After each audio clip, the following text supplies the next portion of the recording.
قرآن کب نازل ہوا؟ یہ بڑا دلچسپ ہے.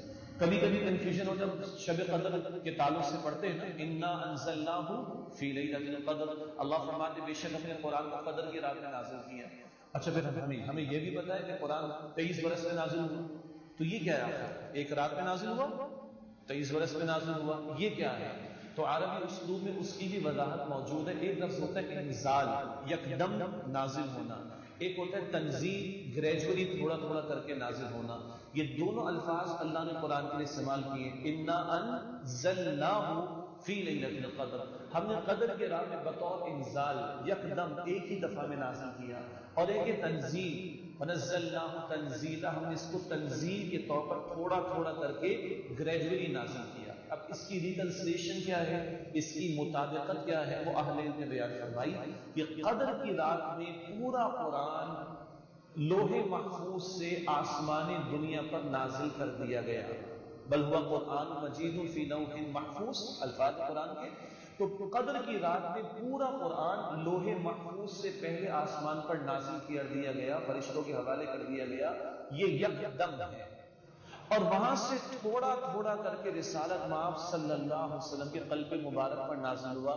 یہ قلب مبارک کا ذکر بعد میں کرنا ہے مجھے انشاءاللہ. یہ جو تھوڑا تھوڑا کر کے نازل ہوا، یہ 22.5 23 برس جو بنتا ہے. کبھی سورہ کوثر جیسی 3 آیات والی سورت بھی آ جائے، کبھی سورہ فاتحہ جیسی 7 آیات والی سورت آ جائے، اور کبھی اللہ چاہے سبحان اللہ تو سورۃ الانعام 165 آیات ایک ہی رات میں جبریل امین 70,000 فرشتوں کے جھرمٹ میں لے کر اس کو نازل ہوئے. سبحان اللہ، اللہ کی ترتیب، جو اللہ کی مشیت. کبھی 3 آیتیں آ رہی، کبھی 165 آیتیں ایک ہی رات میں آ رہی.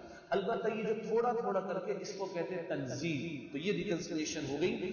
قدر کی رات میں پورا قرآن لوح محفوظ سے پہلے آسمان پر، البتہ تنزیل کے طور پر تھوڑا تھوڑا کر کے 22.5 23 برس میں قرآن کا نزول ہوا.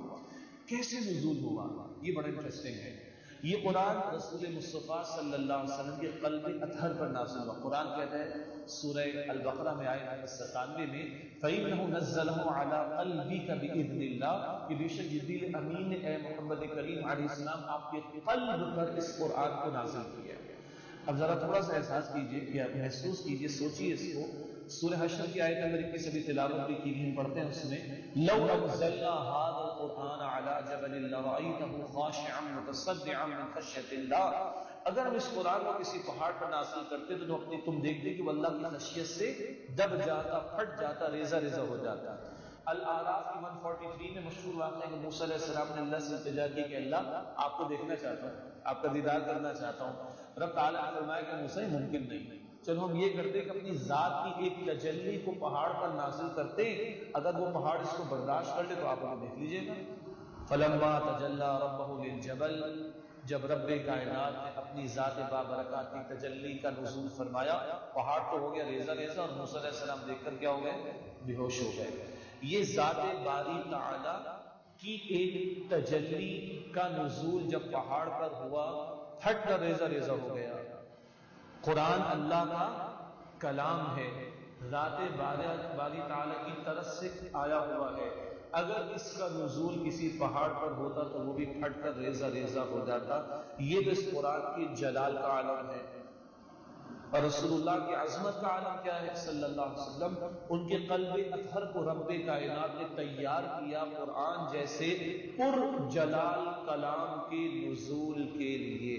اور اتنا جلال ہوتا، اگر آپ اونٹ پر سوار ہوتے اور وحی کا نزول ہوتا تو اونٹ دب کر زمین سے لگ جاتا. زید بن ثابت کہتے ہیں رضی اللہ عنہ، میں رسول اللہ کے بالکل قریب، کیا ان کی قربت ہوگی؟ کہتے میری ران رسول اللہ کی ران کے ساتھ لگی ہوئی تھی. اس حال میں رسول اللہ پر نزول قرآن کا موقع آیا اور مجھے لگا کہ میری ران پر کسی نے بہت بہت بہت بھاری وزن رکھ دیا. اب رسول اللہ کی عظمت کا ہم کیا ادراک کریں گے کہ جن کے قلب اطہر کو رب کائنات نے قرآن کے نزول کے لیے تیار کیا صلی اللہ علیہ وآلہ وسلم. تو قرآن رسول اللہ کے قلب اطہر پر نازل ہوا. اچھا یہ ایک اور گفتگو کا ڈائمنشن ہے، لیکن ذرا تفصیل کا معاملہ ہے اس میں کہ روح محمد نے وصول کیا اسے، اور روح الامین لے کر آیا. اور دلچسپ بات ہے کہ انسانی روح کے لیے بھی قرآن میں روح کا لفظ ہے، جبریل امین کے لیے بھی روح کا لفظ ہے، اور وحی باری تعالیٰ کے لیے بھی روح کا لفظ استعمال ہوتا ہے. تو روح آئی ہے وحی الہی، روح الامین لے کر آئے ہیں، اور روح محمدی نے اسے وصول کیا ہے صلی اللہ علیہ وسلم.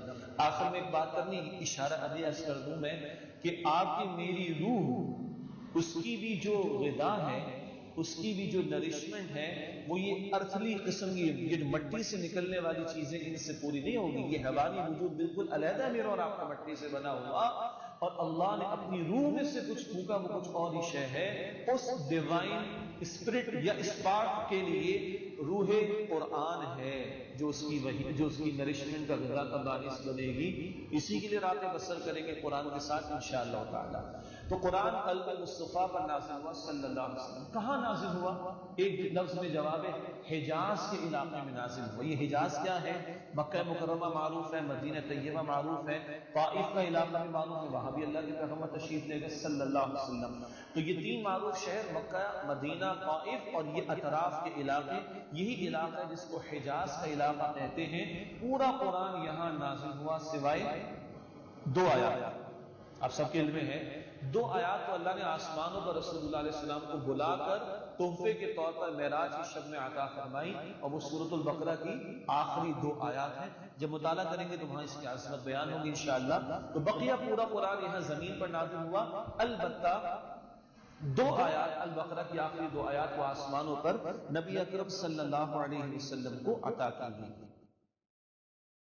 سبسکرائب کیجئے ہمارے چینل اور دبائیے بیل کا آئیکن تاکہ آپ کو ریگولر نوٹیفیکیشن اپڈیٹس مل سکے.